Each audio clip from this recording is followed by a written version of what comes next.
வணக்கம், இது உங்கள் நியூஸ் 18 தமிழ்நாடு செய்திகளை தொகுத்து வழங்குவதற்காக நான் ஆர் தேவப்பிரியன். முதலில் தலைப்புச் செய்திகளை பார்க்கலாம். கொரோனாவிலிருந்து மக்களை பாதுகாக்கவே பொது இடங்களில் விநாயகர் சதுர்த்தி கொண்டாட கட்டுப்பாடு. சட்டப்பேரவையில் முதலமைச்சர் மு.க. ஸ்டாலின் விளக்கம்.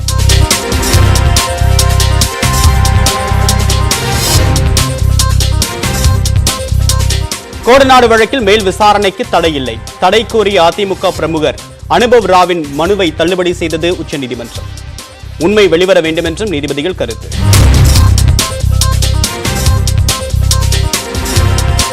தமிழ்நாட்டில் பள்ளிகள் திறக்கப்பட்டதிலிருந்து இதுவரை 24 மாணவர்களுக்கு கொரோனா தொற்று. பெரிய அளவிலான பாதிப்புகள் இல்லை என்று அமைச்சர் மா. சுப்பிரமணியன் தகவல்.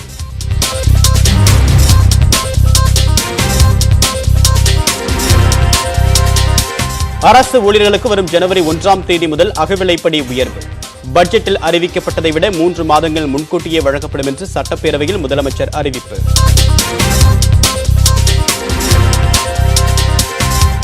தூத்துக்குடி அனல் மின் நிலையத்தில் 71,857 மெட்ரிக் டன் நிலக்கரி மாயம்.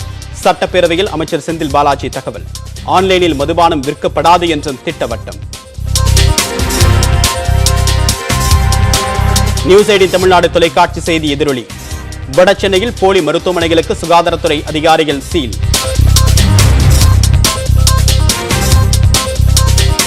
ஆப்கானிஸ்தான் தலைநகர் காபூலில் போராட்டம் நடத்திய பெண்கள் மீது தாலிபான்கள் துப்பாக்கிச்சூடு. பாகிஸ்தானுக்கு எதிராக முழக்கமிட்டதால் ஆத்திரம்.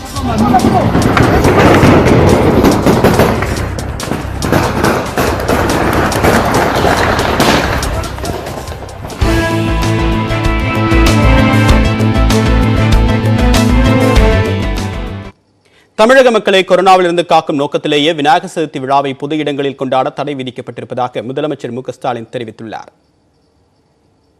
விநாயகர் சதுர்த்தி விழாவை கொண்டாட அனுமதி வழங்க வேண்டும் என்று சட்டப்பேரவையில் பாஜக சட்டமன்ற குழு தலைவர் நயினா நாகேந்திரன் கோரிக்கை விடுத்தார். இதற்கு பதிலளித்து பேசிய முதலமைச்சர் மு.க. ஸ்டாலின் மத்திய உள்துறை அமைச்சகத்தின் வழிகாட்டுதலின்படியே செப்டம்பர் 15ஆம் தேதி வரை பொது இடங்களில் சமயம் சார்ந்த கூட்டங்களுக்கு தடை விதிக்கப்பட்டுள்ளதாக கூறினார். விநாயகர் சதுர்த்தியை பொறுத்தவரை தனிநபர் இடைவெளியை கடைபிடித்து வீடுகளில் சிலை வைத்து வழிபாடு செய்ய எந்தவித தடையும் இல்லை எனவும் பொது இடங்களில் சிலை வைக்க மட்டுமே தடை விதிக்கப்பட்டுள்ளதாகவும் கூறினார். கேரளாவில் ஓணம், பக்ரீத் பண்டிகைகளுக்கு தளர்வு அளிக்கப்பட்டதாலேயே தொற்று பரவல் அதிகரித்திருப்பதாகவும் அவர் தெரிவித்தார். தமிழகத்தில் சுமார் 12,000 மண்பாண்ட தொழிலாளர்களுக்கு வழங்கப்பட்டு வரும் 5,000 ரூபாய் ஊக்கத்தொகை இனி 10,000 ரூபாயாக வழங்கப்படும் எனவும் விநாயகர் சிலையை வடிவமைக்கும் தொழிலில் ஈடுபட்டு வரும் 3,000 தொழிலாளர்களுக்கும் கூடுதலாக 5,000 ரூபாய் சேர்த்து தலா 10,000 ரூபாய் நிவாரணம் வழங்கப்படும் என்று மு.க. ஸ்டாலின் அறிவித்தார். பொதுமக்களுடைய பாதுகாப்பு மற்றும் நலனை கருத்திலே கொண்டு 15/9/2021 வரை அனைத்து சமய விழாக்களை கொண்டாட கட்டுப்பாடுகளை விதித்துள்ளது. இது விநாயகர் சதுர்த்திக்கும் பொருந்தும். பொது இடங்களில் விநாயகர் சதுர்த்தி உள்ளிட்ட சமய விழாக்கள் கொண்டாட்டங்களுக்கு மட்டுமே கட்டுப்பாடுகள் தவிர தனிநபர் பொறுத்த வரைக்கும் கொரோனா பாதிப்பு நெறிமுறைகளை பின்பற்றி தங்கள் இல்லங்கள்ல கொண்டாடிடலாம் அப்படின்னு சொல்லியிருக்கு அரசு. ஆகவே இதையெல்லாம் மனசில் வச்சுதான் போட்டிருக்க தவிர யாரும் இதை தவறா புரிஞ்சுக்க வேண்டாம். இதனிடையே மாற்று மத பண்டிகைகளுக்கு வாழ்த்து தெரிவிக்கும் முதலமைச்சர் விநாயகர் சதுர்த்தி, தீபாவளி ஆகிய பண்டிகைகளுக்கு வாழ்த்து தெரிவிப்பதில்லை என தமிழக பாஜக தலைவர் அண்ணாமலை விமர்சித்துள்ளார். மேலும் முதலமைச்சருக்கு விநாயகர் சதுர்த்தி வாழ்த்து அட்டைகளை அனுப்புமாறு பாஜகவினரை அவர் கேட்டுக் கொண்டார். அதன்படி சென்னை, எண்ணூர், தேனி, மயிலாடுதுறை உட்பட தமிழகத்தின் பல்வேறு பகுதிகளில் இருந்தும் முதலமைச்சருக்கு பாஜகவினர் விநாயகர் சதுர்த்தி வாழ்த்து அட்டைகளை அனுப்பி வைத்தனர். இந்நிலையில் விநாயகர் சதுர்த்தியை முன்னிட்டு விருதுநகர் மாவட்டம் ராஜபாளையம் மாப்பிள்ளை விநாயகர் நற்பணி மன்றம் சார்பில் விநாயகர் கோவில் அருகே சிலைகள் நிறுவப்பட்டுள்ளன. வழிகாட்டு நெறிமுறைகளின்படி விநாயகர் சிலைகள் கரைக்கப்படும் என விழா ஏற்பாட்டாளர்கள் தெரிவித்துள்ளனர்.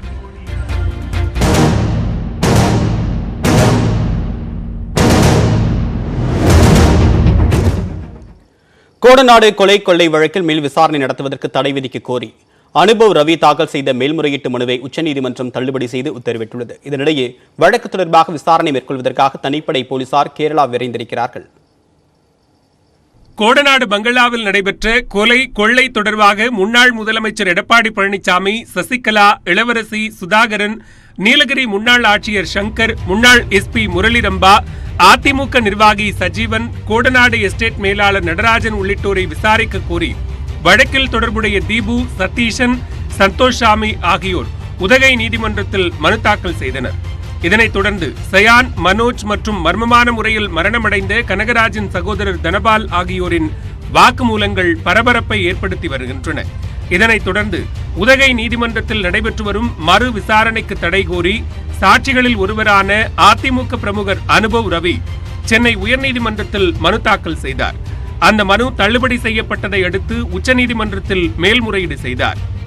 இந்த மனு நீதிபதி சந்திரசூட் தலைமையிலான அமர்வில் விசாரணைக்கு வந்தபோது நீதிமன்றத்தின் அனுமதியின்றி மேல் விசாரணை நடத்தப்படுவதாகவும், மேல் விசாரணை நடத்திக் கொண்டே போனால் வழக்கின் விசாரணை முடிவில்லாமல் தான் செல்லும் என்றும் மனுதாரர் தரப்பில் வாதிடப்பட்டது. மேலும் அனைத்து சாட்சியங்களும் விசாரிக்கப்பட்டு குற்றச்சாட்டுகள் பதிவு செய்யப்பட்ட நிலையில் மீண்டும் விசாரணை தொடங்கியிருப்பது விதிமீறல் என்றும் தெரிவிக்கப்பட்டது. இதனை ஏற்க மறுத்த நீதிபதிகள் மனுதாரரின் குற்றச்சாட்டில் முகாந்திரம் இருப்பதாக தெரியவில்லை என்றும், கோடநாடு வழக்கு மிகவும் முக்கியத்துவம் வாய்ந்தது போல் இருப்பதாகவும் தெரிவித்தனர். கோடநாடு விவகாரத்தில் உண்மை வெளிவர வேண்டும் என்றும், வழக்கின் அனைத்து அம்சங்களையும் ஆராய்ந்த பிறகே மறு விசாரணை நடத்த நீதிமன்றம் அனுமதி வழங்கி இருப்பதாகவும் நீதிபதிகள் தெரிவித்தனர். எனவே உதகை நீதிமன்ற விவகாரத்தில் தலையிட முடியாது என்று கூறி மனுவை தள்ளுபடி செய்தனர். இந்த வழக்கை ஒரு சரியான திசையை நோக்கி நகர்த்தும் மட்டும் இல்லாம இந்த வழக்குல புதிய குற்றவாளிகள் உருவாவார்கள், சேர்க்கப்படுவதற்கான வாய்ப்பு இருக்கிறதா நம்புறேன் நானு. அதே மாதிரி புதிய சாட்சிகள் விசாரிக்கப்படுவார்கள். ஏற்கனவே விலக்கப்பட்ட சாட்சிகள், டிஸ்பென்ஸ்டு விட்னஸஸ் 103 பேரை சாட்சி பட்டியலில் கொண்டு வந்து காவல்துறை வெறும் 41 பேரை மட்டுமே விசாரிச்சு 62 பேரை விடுறாங்க இல்லையா, அந்த சூழல் இல்லாம அவங்க எல்லாத்தையும் விசாரிக்கக்கூடிய சூழல் கூட உருவாகிறதுக்கு வாய்ப்பு இருக்கிறது. இதனிடையே 2017ஆம் ஆண்டு சயான் தனது குடும்பத்தினருடன் காரில் கேரளாவுக்கு சென்றபோது விபத்து ஏற்பட்டது தொடர்பாக விசாரிக்க 3 தனிப்படை போலீசார் கேரள மாநிலம் பாலக்காட்டிற்கு சென்றுள்ளனர். இதேபோன்று ஜெயலலிதாவின் கார் ஓட்டுநர் கனகராஜ் மரணம் தொடர்பாக கோவை மேற்கு மண்டல ஐஜி அலுவலகத்தில் சாட்சிகளிடம் போலீசார் விசாரணை மேற்கொண்டு வருகின்றனர். வழக்கில் குற்றம் சாட்டப்பட்டவர்களுக்கு கார்களை வாடகைக்கு கொடுத்தவர்களிடமும் நீலகிரி பழைய எஸ்பி அலுவலகத்தில் விசாரணை நடைபெற்று வருகிறது. கோடநாடு கொலை கொள்ளை வழக்கில் மக்களுக்கு இருக்கக்கூடிய சந்தேகத்தை போக்கக்கூடிய வகையில் இனி எந்தவிதமான தடையுமின்றி மறு விசாரணை நடைபெறும் என்று அரசியல் விமர்சகர் ரவீந்திரன் துரைசாமி தெரிவித்துள்ளார். நிச்சயமாக இந்த வழக்கை பொறுத்தவரையில் மறு விசாரணைக்கு மிகவும் உகந்த ஒரு வழக்கு தான். இனிமேல் மறு விசாரணை மிக தெளிவாக போகும். எந்த அளவுக்கு தடயங்களை மறு விசாரணை செய்யும் விசாரணை குழுக்கள் எஃபெக்டிவாக எடுக்கிறார்கள் என்பதை பொறுத்துதான் இந்த வழக்கில் தண்டனை கிடைக்குமா கிடைக்காதா என்பதும், யாரையெல்லாம் குற்றவாளிகளாக ஆக்க முடியும் என்பது, அவரை குற்றவாளியாக யார் ஆக்கப்பட வேண்டுமோ அவர் தொடர்பான தெளிவான தடயங்கள் கிடைத்தாக வேண்டும். இனி அடுத்ததாக விரைவுச் செய்திகளை பார்க்கலாம். சசிகலாவுக்கு சிறையில் சொகுசு வசதி செய்து கொடுக்கப்பட்டதாக தொடரப்பட்ட வழக்கில் லஞ்ச ஒழிப்பு போலீசார் உரிய நடவடிக்கை எடுக்காவிட்டால் கர்நாடக மாநில தலைமைச் செயலாளரை ஆஜராக உத்தரவிட வேண்டியிருக்கும் என கர்நாடக உயர்நீதிமன்றம் எச்சரிக்கை விடுத்துள்ளது. பெங்களூரு சிறையில் சசிகலா அடைக்கப்பட்டிருந்த போது லஞ்சம் பெற்றுக்கொண்டு அவருக்கு சொகுசு வசதிகளை அதிகாரிகள் செய்து கொடுத்ததாக குற்றச்சாட்டு எழுந்தது. இந்த வழக்கில் உரிய விசாரணை நடத்தப்படவில்லை என்றும் அதனை சிபிஐ விசாரிக்க உத்தரவிட வேண்டும் என்றும் கூறி சென்னையைச் சேர்ந்த சமூக ஆர்வலர் கீதா கர்நாடக உயர்நீதிமன்றத்தில் வழக்கு தொடர்ந்திருந்தார். இந்த வழக்கு இன்று விசாரணைக்கு வந்தபோது 30 நாட்கள் கால அவகாசம் தருவதாகவும் அதற்குள் உரிய அனுமதி பெற்று சம்பந்தப்பட்ட அதிகாரிகள் மீது நடவடிக்கை எடுக்க வேண்டும் எனவும் நீதிபதி அறிவுறுத்தினார். தவறினால் கர்நாடக முதன்மை செயலாளரை நேரில் ஆஜராக உத்தரவிட வேண்டியிருக்கும் எனவும் நீதிபதி எச்சரிக்கை விடுத்துள்ளார். அயோத்தியில் கட்டப்படும் ராமர் கோயிலை போன்று குஜராத் மாநிலம் சூரத்தில் இளைஞர்கள் சிலர் தெர்மாகோல் மூலம் ஆள் உயர ராமர் கோயிலை வடிவமைத்துள்ளனர். உத்தரப்பிரதேச மாநிலம் அயோத்தியில் உள்ள ராம ஜென்ம பூமியில் பல கோடி ரூபாய் செலவில் ராமர் கோயில் கட்டப்பட்டு வருகிறது. இந்த நிலையில் அதே பாணியில் குஜராத் மாநிலம் சூரத்தைச் சேர்ந்த அசாத் என்பவர் தனது குழுவினருடன் இணைந்து தெர்மாகோல்களை பயன்படுத்தி ராமர் கோயிலை வடிவமைத்துள்ளார். இப்பணி ஓரிரு நாட்களில் முழுமையாக முடிவடையும் என கலைஞர் ஆசாத் தெரிவித்துள்ளார்.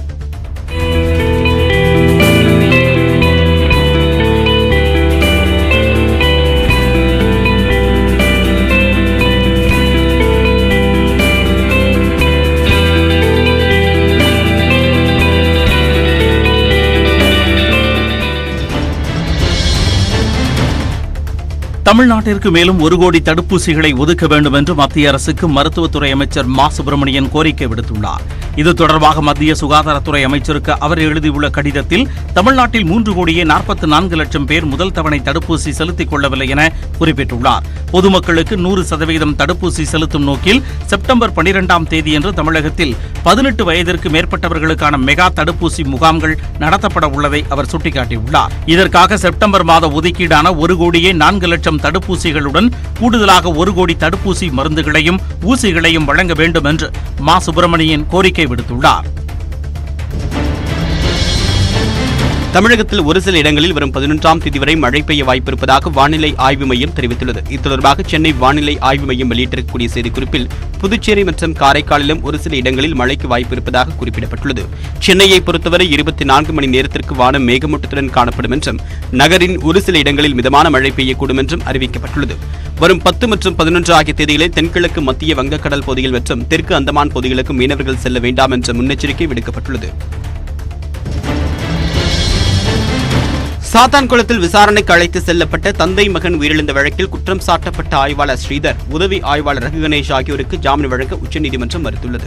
வியாபாரிகளான ஜெயராஜ், பென்னிக்ஸ் ஆகியோர் உயிரிழந்த வழக்கில் ஜாமீன் கோரி ரகு கணேஷ், ஸ்ரீதர் ஆகியோர் தாக்கல் செய்திருந்த மனு நீதிபதிகள் வினித் சரண், தினேஷ் மகேஸ்வரி ஆகியோர் முன்பு விசாரணைக்கு வந்தது. அப்போது இருவருக்கும் ஜாமீன் வழங்கினால் வழக்கு விசாரணையில் தலையிடுவார்கள் என்றும் அதனால் விசாரணை பாதிக்கப்படும் என்றும் ஜெயராஜின் மனைவி தரப்பில் வாதம் முன்வைக்கப்பட்டது. இதனை ஏற்ற நீதிபதிகள் ஜாமீன் மனுவை தள்ளுபடி செய்து உத்தரவிட்டனர்.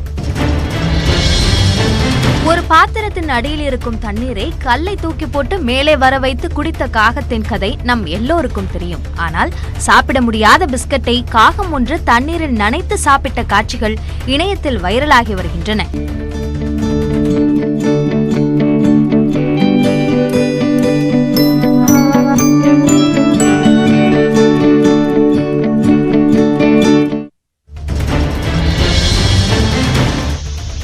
கன்னியாகுமரியில் பெய்து வரும் தொடர் மழையால் திருப்பரப்பு அருவியில் தண்ணீர் ஆர்ப்பரித்து கொட்டுகிறது. நீர்பிடிப்பு பகுதிகளில் பெய்யும் மழை காரணமாக 48 அடி கொள்ளளவு கொண்ட பேச்சிப்பாறை அணையின் நீர்மட்டம் 44 அடியை எட்டியுள்ளது. வினாடிக்கு 1536 கன அடி உபரிநீர் திறக்கப்படுவதால் கோதை ஆற்றில் வெள்ளப்பெருக்கு ஏற்பட்டுள்ளது. தாமிரபரணி ஆற்றிலும் நீர்வரத்து அதிகரித்துள்ளது. மதுரை மாவட்டம் திருமங்கலம் அருகே இருசக்கர வாகனத்தில் அதிவேகமாக சென்ற காவலர் சாலையின் நடுவில் இருந்த தடுப்பில் மோதி உயிரிழந்தார். சின்ன உடைப்பு பகுதியில் ஏற்பட்ட விபத்து தொடர்பாக விசாரணை செய்வதற்காக ராஜசேகரன் என்ற காவலர் இருசக்கர வாகனத்தில் வேகமாக சென்று கொண்டிருந்தார். மண்டேலா நகர் சோதனைச் சாவடி அருகே சென்றபோது சாலையின் நடுவில் இருந்த தடுப்பில் மோதி கீழே விழுந்தார். அப்போது எதிர் திசையில் அரசு பேருந்து ஒன்று வந்தது. தலையில் பலத்த காயங்களுடன் கிடந்த காவலரை ஓட்டுநரும் மற்றவர்களும் மீட்டு மருத்துவமனைக்கு அனுப்பி வைத்தனர். ஆனால் வழியிலேயே காவலர் பரிதாபமாக உயிரிழந்தார்.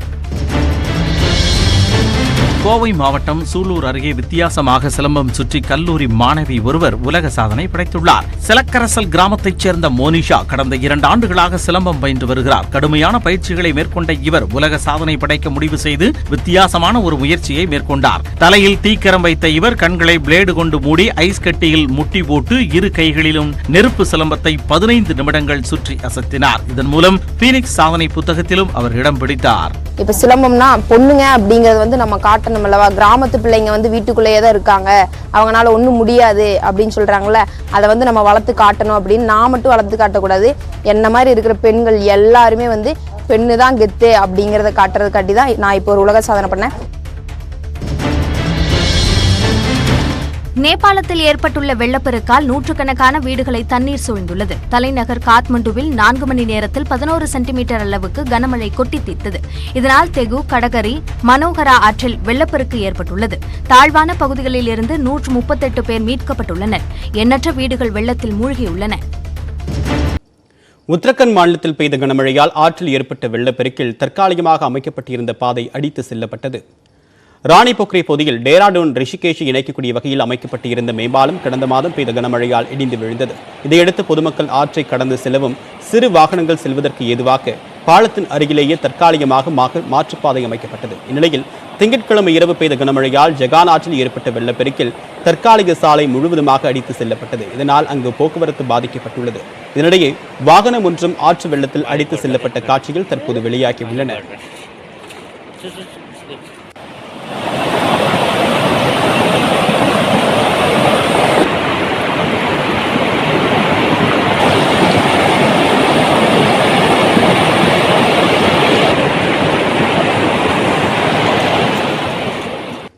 தெலுங்கானாவில் பெய்த கனமழையால் பெரும்பாலான வடக்கு மாவட்டங்கள் வெள்ளக்காடாக காட்சியளிக்கின்றன. கிராமப்புற சாலைகளில் மழைநீர் பெருக்கெடுத்து ஓட கரீம்நகர் உள்ளிட்ட நகர்ப்பகுதிகளில் சாலையில் நிறுத்தப்பட்ட வாகனங்கள் பாதையளவிற்கு நீரில் மூழ்கியுள்ளன. சாலையை கடக்க முயன்ற இருவர் வெள்ள நீரில் அடித்து செல்லப்பட்ட சம்பவமும் அரங்கேறியுள்ளது.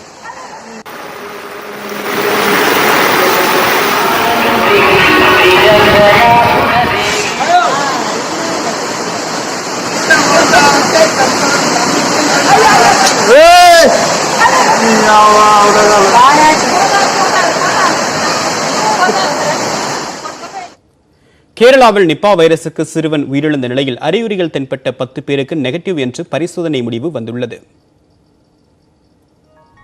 கேரள மாநிலம் கோழிக்கோட்டில் 2018ஆம் ஆண்டு நிப்பா வைரஸால் 17 பேர் உயிரிழந்தனர். 2019இல் ஒரே ஒருவருக்கு மட்டுமே வைரஸ் தொற்று ஏற்பட்டது. அதன் பின்னர் தற்போது மீண்டும் கோழிக்கோட்டை நிப்பா அச்சம் துரத்துகிறது. கோழிக்கோட்டில் உள்ள சாத்தமங்கலம் பேரூராட்சியில் 12 வயது சிறுவன் ஞாயிற்றுக்கிழமை நிப்பாவால் உயிரிழந்த நிலையில் சிறுவனோடு தொடர்புடைய 251 பேர் தனிமைப்படுத்தப்பட்டு சுகாதாரத்துறையின் கண்காணிப்பில் உள்ளனர். இதில் நிப்பா அறிகுறிகளோடு இருந்த 11 பேரில் 8 பேரின் மாதிரிகள் புனேவிற்கு அனுப்பப்பட்டது. அவர்களுக்கு நெகட்டிவ் என்ற முடிவு வந்துள்ளது. மேலும் கோழிக்கோடு மருத்துவக் கல்லூரி மருத்துவமனையிலேயே நிப்பா வைரஸை கண்டறியக்கூடிய வைராலஜி மையம் அமைக்கப்பட்டுள்ளது. இந்த மையத்தில் சோதனை செய்யப்பட்டதில் நிப்பா அறிகுறியோடு இருந்த இருவருக்கு நிப்பா இல்லை என்று முடிவு வந்துள்ளது. சிறுவன் வசித்த சாத்தமங்கலம் பேரூராட்சி கட்டுப்படுத்தப்பட்ட பகுதியாக அறிவிக்கப்பட்டுள்ளது. வெளிநபர்கள் உள்ளே வரவும் அந்த பகுதியினர் வெளியே செல்லவும் தடை விதிக்கப்பட்டுள்ளது. நோய் கண்டறியும் குழு சாத்தமங்கலம் பேரூராட்சியில் ஆய்வு நடத்தி வருகிறது.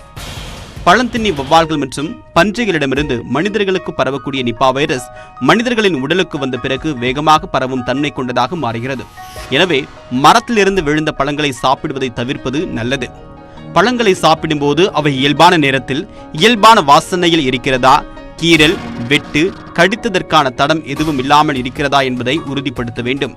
தொற்று ஏற்பட்டு அறிகுறிகள் தென்பட 4 முதல் 14 நாட்கள் ஆகலாம் என்பதால் முகக்கவசம் அணிவது கட்டாயமாகிறது. சுவாச நோய், கடும் காய்ச்சல், தசைவலி, தலைவலி, மயக்கம், குமட்டல் போன்ற அறிகுறிகள் தென்பட்டால் உடனடியாக மருத்துவமனைக்கு செல்ல வேண்டும். நிப்பா வைரஸ் பாதித்தவரோடு தொடர்பில் இருப்பதை தவிர்ப்பதுடன் மக்கள் அதிகம் கூடக்கூடிய இடங்களுக்கு செல்வதையும் தவிர்க்க வேண்டும் என்று மருத்துவர்கள் அறிவுறுத்துகின்றனர். நிப்பாவால் பாதிக்கப்பட்ட மனிதர்களுக்கோ விலங்குகளுக்கோ தற்போதைக்கு மருத்துவம் இல்லை, சிகிச்சையும் இல்லை.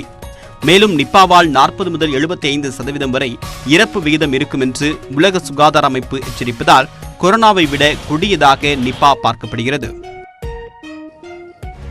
8க்கும் என்ற பகுதியில் மேலும் பல்வேறு செய்திகளை பார்க்க இருக்கிறோம். குறிப்பாக சென்னையில் புதிதாக 3 மேம்பாலங்கள்.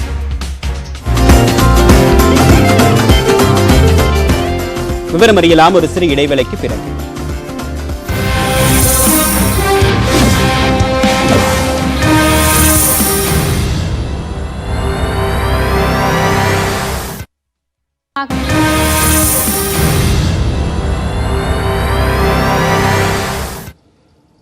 சிங்கார சென்னை 2.0 திட்டத்தின் கீழ் சென்னையில் புதிதாக 3 மேம்பாலங்கள் கட்டுவதற்கு மாநகராட்சி திட்டமிட்டுள்ளது. சென்னை மாநகராட்சி மேயராக மு க ஸ்டாலின் இருந்தபோது சென்னையில் போக்குவரத்து நெரிசல் மிகுந்த பகுதிகளில் புதிய மேம்பாலங்கள் கட்டப்பட்டன. இந்நிலையில் சிங்கார சென்னை 2.0 திட்டத்தின் கீழ் போக்குவரத்து நெரிசல் மிகுந்த 3 இடங்களில் 340 கோடி ரூபாய் செலவில் மேம்பாலங்கள் கட்டப்பட உள்ளன. அதன்படி சென்னை தியாகராய நகர் உஸ்மான் சாலையில் இருந்து அண்ணா சாலை வரை 2 வழி மேம்பாலங்கள் கட்டப்பட உள்ளது.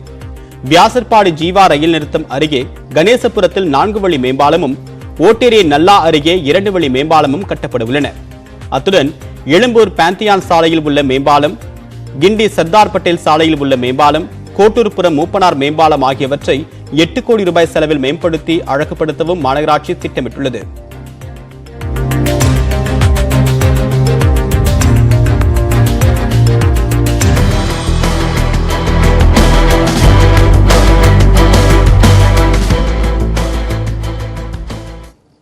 அரசு ஊழியர்கள் மற்றும் ஓய்வூதியதாரர்களுக்கான அகவிலைப்படி உயர்வு அடுத்த ஆண்டு ஏப்ரல் முதல் அமல்படுத்தப்படும் என்று அறிவிக்கப்பட்டிருந்த நிலையில் ஜனவரி 1ஆம் தேதி முதலே அமல்படுத்தப்படும் என்று முதலமைச்சர் மு க ஸ்டாலின் அறிவித்துள்ளார். அரசு பணியாளர் சங்கங்களின் கோரிக்கைகள் தொடர்பாக சட்டப்பேரவையில் விதி 110 கீழ் முதலமைச்சர் ஸ்டாலின் 13 அறிவிப்புகளை வெளியிட்டார். அரசு ஊழியர்கள் மற்றும் ஓய்வூதியதாரர்களுக்கு அகவிலைப்படி அடுத்த ஆண்டு ஏப்ரல் முதல் உயர்த்தப்படும் என பட்ஜெட்டில் அறிவிக்கப்பட்டிருந்ததாகவும், எனினும் அரசு ஊழியர்களின் கோரிக்கையை ஏற்று வரும் ஜனவரி 1ஆம் தேதி முதல் அகவிலைப்படி உயர்வு அமல்படுத்தப்படும் என கூறினார். அரசு ஊழியர்கள் சங்கங்களின் கோரிக்கையினை கனிவுடன் பரிசீலித்து இந்த அரசுக்கு கடும் நெருக்கடியான நிதி சூழல் இருப்பினும் அரசு அலுவலர்கள் மற்றும் ஓய்வூதியாளர்களின் நலனை கருத்தில் கொண்டு அறிவிக்கப்பட்ட நாளுக்கு 3 மாத காலத்திற்கு முன்னதாகவே, அதாவது 1/1/2022 முதல் அகவிலைப்படி உயர்வு அமுல்படுத்தப்படும் என்பதை தெரிவித்துக் கொள்ள விரும்புகிறேன். சத்துணவு மையங்களில் பணியாற்றும் சமையலர்கள் மற்றும் சமையல் உதவியாளர்கள் ஆகியோரின் ஓய்வு வயது 58 60 உயர்த்தப்படும் என்றும் அறிவித்தார். அரசு பணியாளர்கள் தங்கள் பணிகாலத்தில் பெற்றிடும் கூடுதல் கல்வி தகுதிக்கான ஊக்கத்தொகை மத்திய அரசால் அண்மையில் அறிவிக்கப்பட்டுள்ள வழிகாட்டு முறைகளின் அடிப்படையில் விரைவில் அறிவிக்கப்படும் என முதலமைச்சர் குறிப்பிட்டார். அரசு பள்ளிகளில் காலியாக உள்ள இளநிலை உதவியாளர் பணியிடங்கள் தேவைக்கு ஏற்ப தமிழ்நாடு அரசு பணியாளர்கள் தேர்வாணையம் மூலம் நிரப்ப விரைவில் நடவடிக்கை எடுக்கப்படும் எனவும், ஓய்வு பெறும் நாளில் அரசு பணியாளர்கள் தற்காலிக பணி நீக்கத்தில் வைக்கும் நடைமுறை தவிர்க்கப்படும் என்றும் முதலமைச்சர் தெரிவித்தார். 2016, 2017 மற்றும் 2019 ஆண்டுகளில் முந்தைய அரசுக்கு எதிராக அரசு ஊழியர்கள் நடத்திய போராட்டங்களின் போது வேலை நிறுத்தம் செய்த காலத்தையும் தற்காலிக பணி நீக்கம் செய்யப்பட்ட காலத்தையும் பணி காலமாக முறைப்படுத்த உள்ளதாக அவர் கூறினார். வேலை நிறுத்த போராட்டத்தின் போது பணியிட மாற்றம் செய்யப்பட்ட ஆசிரியர்களை அதே இடத்தில் மீண்டும் பணியமர்த்தும் வகையில் கலந்தாய்வின் போது அவர்களுக்கு உரிய முன்னுரிமை தரப்படும் எனவும் முதலமைச்சர் அறிவித்தார். பணியில் இருக்கும்போது காலமான அரசு பணியாளர்களின் வாரிசுதாரர்கள் கருணை அடிப்படையில் அரசு பணி பெறுவதில் உள்ள நடைமுறை சிக்கல்களை நீக்கும் வகையில் உரிய வழிகாட்டு நெறிமுறைகள் வெளியிடப்படும் என குறிப்பிட்டார். அரசு பணியாளர்களுக்கான மருத்துவ காப்பீட்டு திட்டத்தின் கீழ் அவர்களை சார்ந்து வாழும் வாரிசுகளும் இத்திட்டத்தின் கீழ் பயன்பெறும் விதமாக ஆணைகள் பிறப்பிக்கப்படும் எனவும், அரசு அலுவலர்கள் மற்றும் ஓய்வூதியதாரர்களுக்கான மருத்துவ காப்பீட்டு திட்டத்தில் அனுமதிக்கப்பட்ட 10 லட்சம் ரூபாயை விட கூடுதலாக கொரோனா சிகிச்சைக்கான செலவு தொகையை அரசு நிதி உதவியில் பெற்றுக் கொள்ளலாம் என்றும் முதலமைச்சர் அறிவித்தார். கணக்கு மற்றும் கருவூலத்துறையின் பணிகளை எளிதாக்கும் வகையில் மாவட்டந்தோறும் பணியாளர்களுக்கு உரிய பயிற்சி அளிக்கப்படும் எனவும் அவர் குறிப்பிட்டார். புதிதாக அரசு பணியில் சேரும் அரசு பணியாளர்கள் மற்றும் பதவி உயர்வு பெறும் பணியாளர்களுக்கு பணி தொடர்பான பயிற்சியை அந்தந்த மாவட்டங்களிலேயே வழங்க நடவடிக்கை எடுக்கப்படும் என தெரிவித்த முதலமைச்சர் ஸ்டாலின், அரசு பள்ளிகளில் மாணவர் சேர்க்கை அதிகரித்துள்ளதால் ஆசிரியர் மாணவர் விகிதாச்சார தேவைக்கேற்ப ஆசிரியர்கள் பணி நியமனம் செய்யப்படுவார்கள் என்றும் தெரிவித்தார். இந்த அறிவிப்புகளை வெளியிட்ட முதலமைச்சருக்கு அரசு ஊழியர்கள் சங்கத்தினர் நன்றி தெரிவித்துள்ளனர். கடுமையான நிதி நெருக்கடியிலும் இதுபோன்ற அறிவிப்புகளை அறிவித்திருக்கிறார். இதை நாங்கள் வரவேற்கிறோம், பாராட்டுகிறோம். ஒட்டுமொத்த ஆசிரியர், அரசு ஊழியர், ஓய்வூதியதாரர் குடும்பங்கள் சார்பாகவும், தமிழ்நாடு ஆசிரியர் முன்னேற்ற சங்கத்தின் சார்பாகவும், ஜாக்டோஜியோ பேரமைப்பின் சார்பாகவும் மாண்புமிகு தமிழக முதலமைச்சர்களுக்கு கோடானு கோடி நன்றிகளை தெரிவித்துக் கொள்கிறோம்.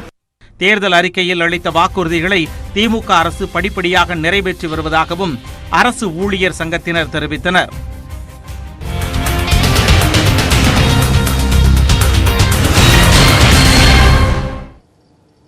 டாஸ்மாக் மதுபான கடை ஊழியர்களுக்கு 500 ரூபாய் ஊதிய உயர்வு வழங்கப்படுவதாகவும், எந்த சூழ்நிலையிலும் ஆன்லைனில் மதுபானம் விற்கப்படாது என்றும் சட்டப்பேரவையில் அமைச்சர் செந்தில் பாலாஜி அறிவித்துள்ளார்.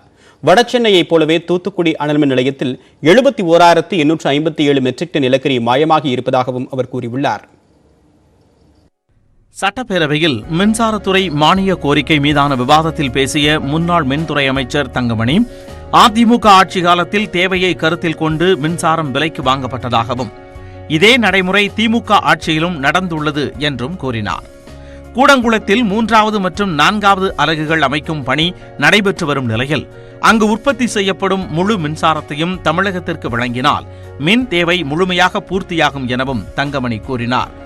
இதையடுத்து உறுப்பினர்களின் கேள்விகளுக்கு மின்சாரத்துறை அமைச்சர் செந்தில் பாலாஜி பதிலளித்தார்.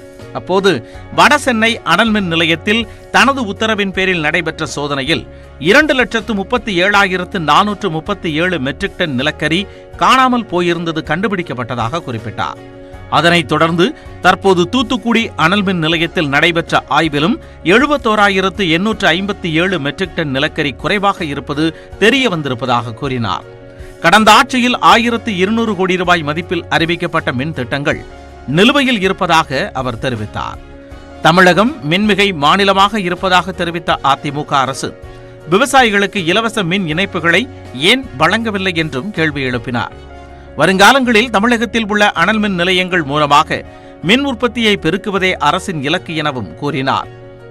கடந்த ஆட்சியில் யூனிட் ஒன்றுக்கு 7 ரூபாய் 1 பைசாவுக்கு வாங்கப்பட்ட மின்சாரத்தை தற்போது தமிழ்நாடு எரிசக்தி கழகம் மூலமாக 2 ரூபாய் 61 பைசாவுக்கு வாங்க ஒப்பந்தம் செய்யப்பட்டிருப்பதாக அமைச்சர் தெரிவித்தார். தமிழகத்தில் வேளாண் விளைச்சலை பெருக்கி விவசாயிகளின் நலனை மேம்படுத்தும் விதமாக 1 லட்சம் விவசாயிகளுக்கு இலவச மின்சார இணைப்புகள் வழங்க நடவடிக்கை எடுக்கப்படும் என்றும் கூறினார்.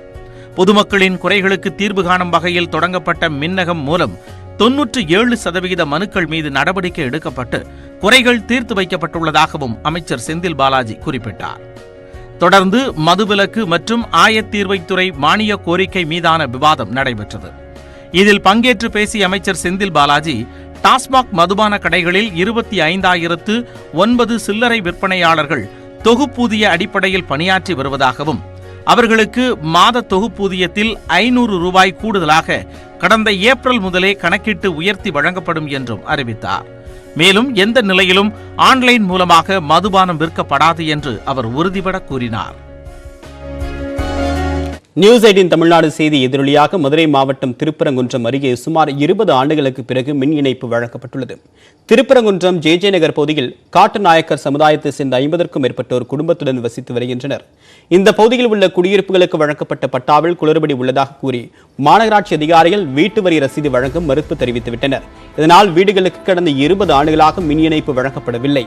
இது தொடர்பாக அந்த பகுதி மக்கள் அரசு அதிகாரிகளிடம் பலமுறை மனு அளித்தனர். எனினும் நடவடிக்கை எடுக்கப்படவில்லை. இது குறித்த செய்தி அண்மையில் நியூஸ் 18 தமிழ்நாடு தொலைக்காட்சியில் வெளியானது. இதனையடுத்து இந்த பிரச்சனை அமைச்சர் பழனிவேல் தியாகராஜன் கவனத்திற்கு கொண்டு செல்லப்பட்டது. பிறகு அமைச்சரின் உத்தரவை எடுத்து அந்த பகுதியில் முதற்கட்டமாக 6 பேரின் வீடுகளுக்கு மின் இணைப்பு வழங்கப்பட்டது.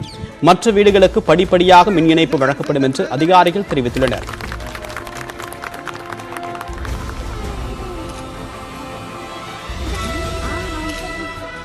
கரண்ட் வசதின்றதே இல்லை.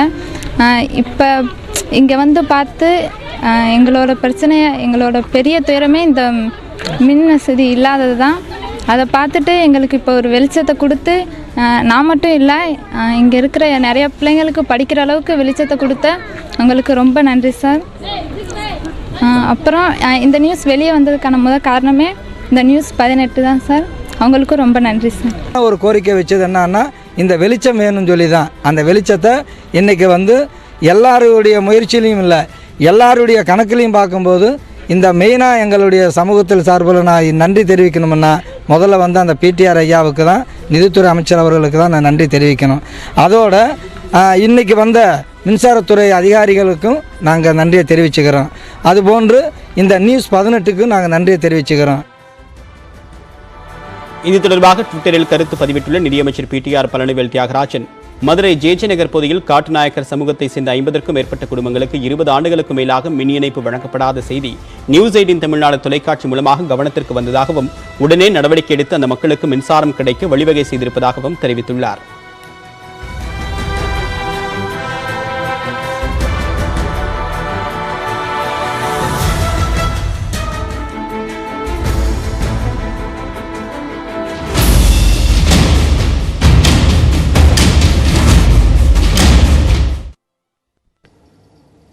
தமிழ்நாட்டில் பள்ளிகள் திறக்கப்பட்டதிலிருந்து இதுவரை 24 மாணவர்களுக்கு கொரோனா பாதிப்பு ஏற்பட்டுள்ளது.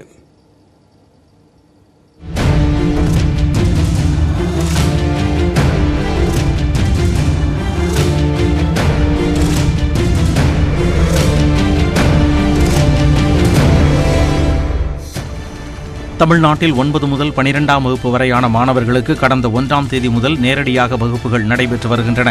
இந்நிலையில் சென்னை ஆழ்வார்பேட்டையில் உள்ள தனியார் பள்ளியில் 10ஆம் வகுப்பு மாணவி ஒருவருக்கு கொரோனா தொற்று உறுதி செய்யப்பட்டுள்ளது. மாணவியுடன் தொடர்பில் இருந்த மாணவர்கள், ஆசிரியர்கள் மற்றும் பணியாளர்கள் என மொத்தம் 103 பேருக்கு RT-PCR பரிசோதனை செய்யப்பட்டுள்ளது.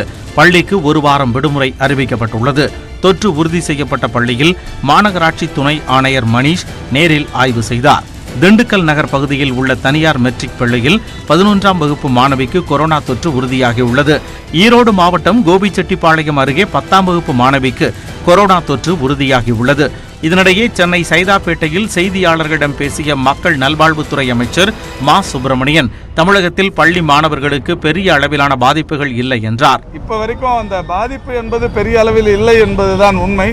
அது மாதிரி அந்த பாசிட்டிவ் இருக்கிறவங்களுக்கு உடனடியாக அந்த இது நோய் தொற்று அறியும் விஷயத்தை உடனடியாக அலுவலர்கள் செய்து கொண்டிருக்கிறார்கள். எனவே இந்த கிளஸ்டர் ஏரியா எங்கே இருக்குன்னு பார்த்து அதுக்கான நடவடிக்கைகள் மேற்கொள்ளப்பட்டும் வருகிறது. இல்லை, இப்போ பண்ண போகிறோம். எல்லா ஸ்கூல்லையுமே பண்ண சொல்லியிருக்கு. எல்லா ஸ்கூல்லையுமே ரேண்டம் டெஸ்ட்டும் பண்ண சொல்லியிருக்கு.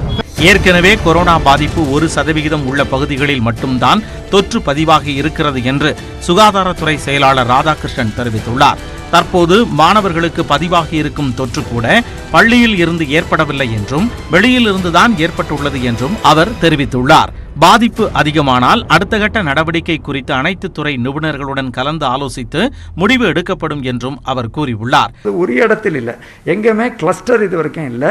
அதே நேரத்தில் நம்ம எப்படி மற்ற பணிகள் தொடங்கினோம் இல்லையா, ஒவ்வொரு இடத்துல ஒர்க்கு தொடங்கும் பொழுது அந்தந்த தொடங்கும் போது ஏற்படக்கூடிய நிகழ்வுக்கு நம்ம தயாராக இருக்கிறோம். அந்த மாதிரி வரும்போது கிளஸ்டர் கண்ட்ரோல் மெஷர்ஸ் எடுப்போம். இதுவரைக்கும் நமக்கு கிளஸ்டர் உருவாகவில்லையே தவிர்த்து அதை கண்காணித்து வரோம். தமிழகத்தில் எந்த பள்ளியிலும் கிளஸ்டர் ஏற்படவில்லை என சுட்டிக்காட்டும் பொதுநல மருத்துவர் அஸ்வின், பெற்றோர் அச்சப்படாமல் மாணவர்களை பள்ளிக்கு அனுப்பலாம் என்று கூறியுள்ளார். இது எதிர்பார்த்தது தான், இதை வந்துட்டு தான் இருக்கும். ஸோ அதனால யாரும் இதை பத்தி பயப்பட வேண்டாம். பெற்றோர்களாகிய நீங்களும் அதே நேரத்தில் ஆசிரியர்களும் தொடர்ந்து குழந்தைகளுக்கு இந்த கோவிட் அப்ராப்ரியேட் பிஹேவியரை வலியுறுத்த வேண்டும். அதே நேரத்தில் தேவையற்ற கும்பல் சேர்வது, அதுக்கப்புறம் கூடி பேசுவது, இது போன்ற விஷயங்களை தவிர்க்க வேண்டும். பெரியவங்க மாதிரி குழந்தைங்களுக்கு இந்த கொரோனாவால பெரிய பாதிப்பு வர்றது கிடையாது. உயிர்காபத்து ரொம்ப ரொம்ப குறையுது. அதுவும் நமக்கு ஒரு நல்ல விஷயம். மூன்றாவது, குழந்தைங்களுக்கு நோய் தடுப்பு ஜென்ரலாகவே நல்லா தான் இருக்கும். அதனாலேயே அவங்களுக்கு பெரிய பாதிப்புகள் வர்றது கிடையாது. பட் நம்ம இந்த ஜுரம் வந்துச்சுன்னா, குழந்தைக்கு ஏதாவது பிரச்சனை வந்துச்சுன்னா முதல்ல மருத்துவர் அணுகிறத கட்டாயம் ஃபாலோ பண்ணணும். பள்ளிகளில் ஒரு மாணவருக்கு தொற்று ஏற்பட்டால் கூட தொடர்புடைய அனைவருக்கும் RT-PCR பரிசோதனை மேற்கொள்வது, பள்ளியை தற்காலிகமாக மூடுவது, கிருமி நாசினி கொண்டு பள்ளிகள் வளாகம் போன்றவை சுத்தம் செய்வது போன்ற நடவடிக்கைகளில் பள்ளிகள் தீவிரம் காட்டி வருகின்றன. தமிழகத்தில் ஒருநாள் கொரோனா தொற்று எண்ணிக்கை தொடர்ந்து குறைந்து வருகிறது. சுகாதாரத்துறை வெளியிட்ட செய்தியின்படி மாநிலம் முழுவதும் ஒரே நாளில் 1544 பேருக்கு கொரோனா தொற்று உறுதி செய்யப்பட்டுள்ளதால் கொரோனாவால் பாதிக்கப்பட்டோரின் மொத்த எண்ணிக்கை 26,25,000 கடந்துள்ளது. ஒரே நாளில் 1576 பேர் குணமடைந்து வீடு திரும்பியதால் கொரோனாவால் இருந்து மீண்டவர்களின் எண்ணிக்கை 25,74,000 கடந்துள்ளது. மாநிலம் முழுவதும் 19 பேர் சிகிச்சை பலனின்றி உயிரிழந்ததால் கொரோனாவால் பலியானோரின் மொத்த எண்ணிக்கை 35,055 அதிகரித்துள்ளது. மருத்துவமனை மற்றும் கொரோனா சிகிச்சை மையங்களில் 16,205 பேர் சிகிச்சை பெற்று வருகின்றனர். மாவட்டங்களை பொறுத்தவரை கோவை, சென்னை, ஈரோடு போன்ற மாவட்டங்களில் திங்கட்கிழமையை விட கொரோனா தொற்று அதிகரித்துள்ளது. கோவையில் ஒரே நாளில் 217 பேருக்கு கொரோனா தொற்று உறுதி செய்யப்பட்டுள்ளது. சென்னையில் 194 பேரும், செங்கல்பட்டில் 112 பேரும், ஈரோட்டில் 115 பேரும் தொற்றால் பாதிக்கப்பட்டுள்ளனர். மேலும் திருவள்ளூரில் 69 பேருக்கும், திருப்பூரில் 70 பேருக்கும் புதிதாக தொற்று கண்டறியப்பட்டுள்ளது. 8 திக்கும் என்ற பகுதியில் மேலும் பல்வேறு செய்திகளை பார்க்க இருக்கிறோம். குறிப்பாக சாலையின் நடுவே கிடந்த பெண்ணின் சடலம்.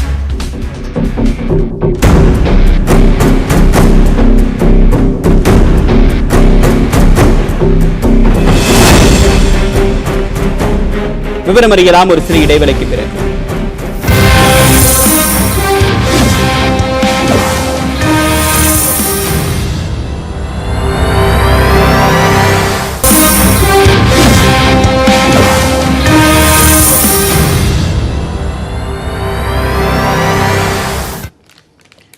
தகுதியில்லாத மருத்துவர்கள் ஆங்கில மருத்துவம் பார்ப்பது குறித்து நியூஸ் 18 தமிழ்நாடு வெளியிட்ட செய்தி எதிரொலியாக வடசென்னையில் சுகாதாரத்துறை அதிகாரிகள் தீவிர சோதனை மேற்கொண்டு வருகின்றனர்.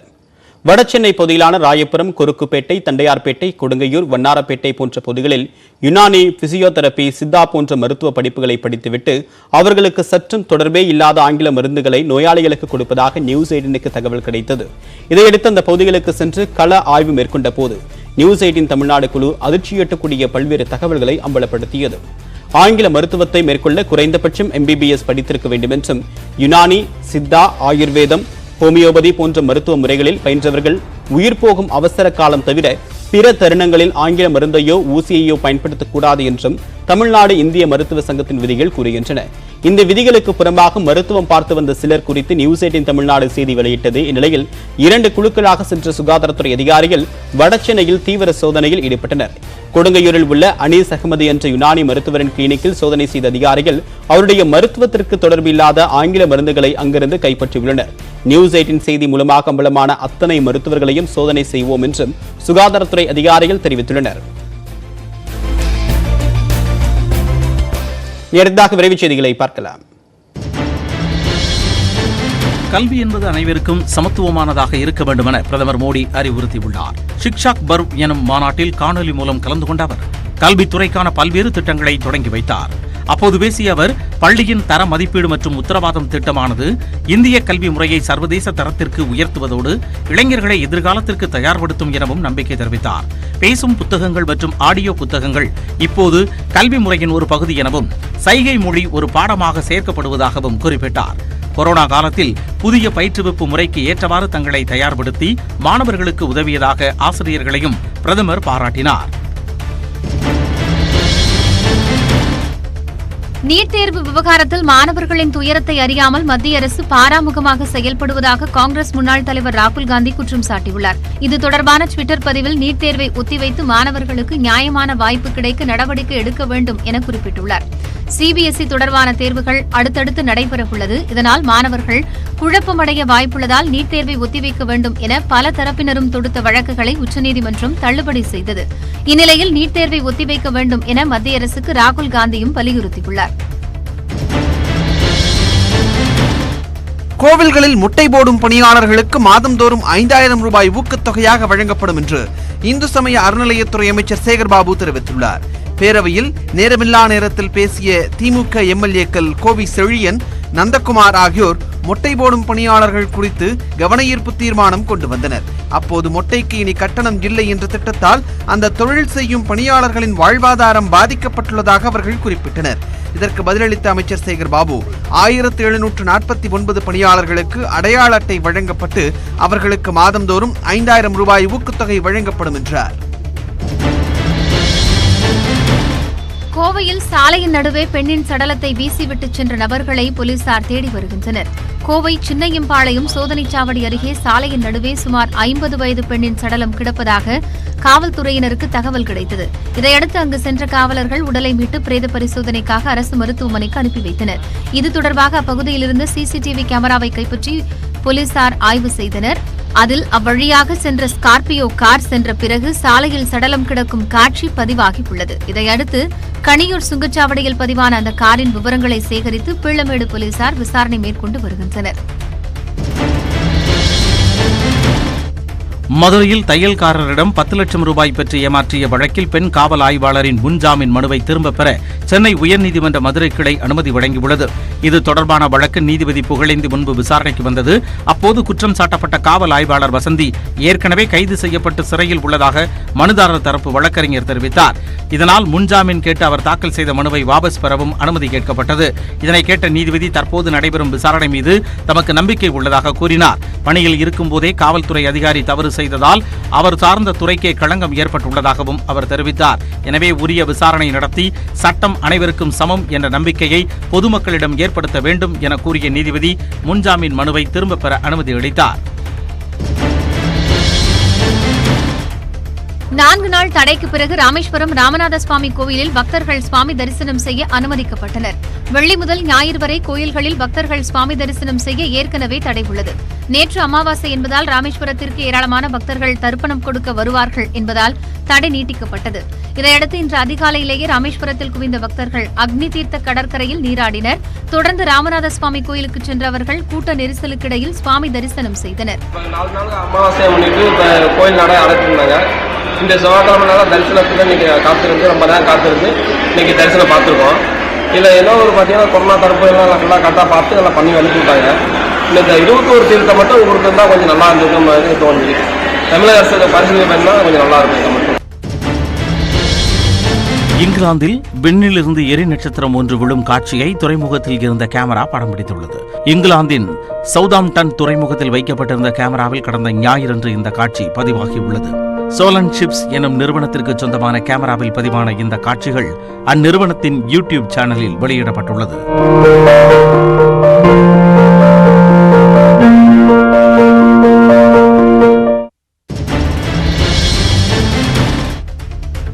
குட்கா முறைகேடு வழக்கில் முன்னாள் அமைச்சர் பி வி ரமணா உள்ளிட்ட 30 பேருக்கு சென்னை சிறப்பு நீதிமன்றத்தில் குற்றப்பத்திரிகை நகல் வழங்கப்பட்டது.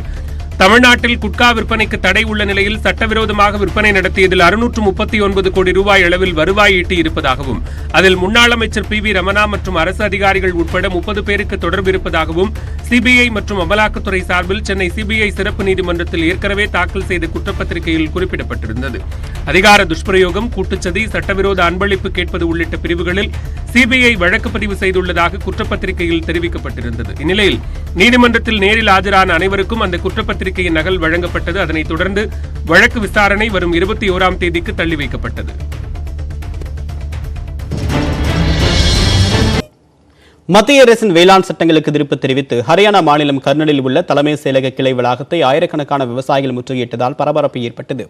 மத்திய அரசின் 3 வேளாண் சட்டங்களை திரும்பப் பெற வலியுறுத்தி நாடு முழுவதும் விவசாயிகள் போராட்டம் நடத்தி வருகின்றனர். இந்நிலையில் வேளாண் சட்ட விவகாரம் குறித்து ஹரியானா மாநிலம் நியூ அனஜ் மண்டி பகுதியில் விவசாயிகள் மகா பஞ்சாயத்து கூட்டத்தை நடத்தினர். இதில் 11 விவசாய சங்க பிரதிநிதிகள், அரசு அதிகாரிகள் கலந்து கொண்டனர். இந்த கூட்டத்தில் விவசாயிகளின் கோரிக்கையை அரசு அதிகாரிகள் ஏற்க மறுத்ததாக கூறப்படுகிறது. இதனால் அதிருப்தியடைந்த ஆயிரக்கணக்கான விவசாயிகள் கர்னலில் உள்ள தலைமை செயலக கிளை அலுவலகம் நோக்கி படையெடுத்தனர். போலீசார் அமைத்திருந்த தடுப்பு வேலைகளை தாண்டி சாறை சாறையாக விவசாயிகள் பேரணியாக சென்றனர்.